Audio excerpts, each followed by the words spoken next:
Sana böyle bir hayat yaşatmaya hakkım yok benim.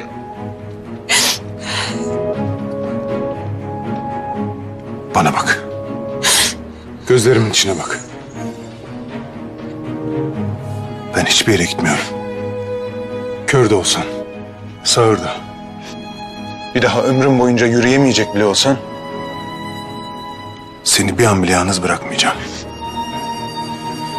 Anladın mı? Ben hep burada. Yanı başında olacağım.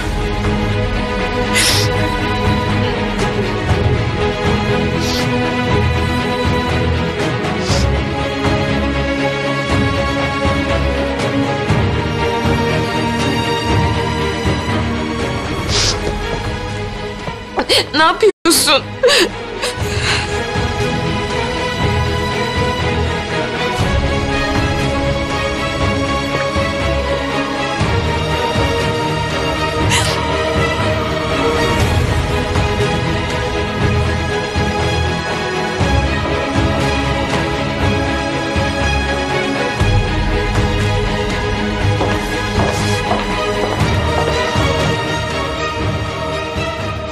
Kendini bırakmana izin vermeyeceğim.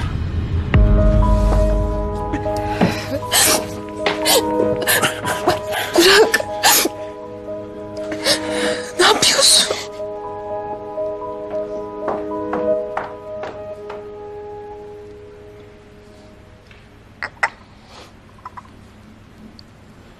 Buraya kadar teyze bozuntusu. Yaman seni bu kötürüm halinle... Dur. Bırak ne olur.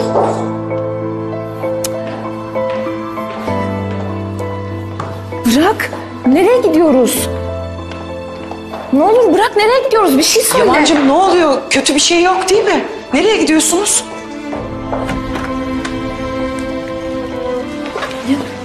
Ne olur bir şey söyle, nereye gidiyoruz?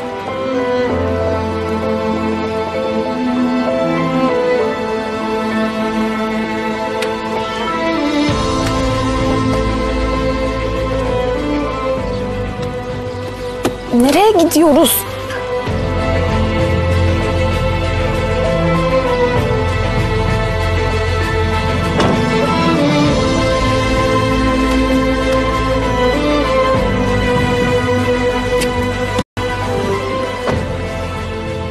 Bir şey söylemeyecek misin? Kemerini bağla.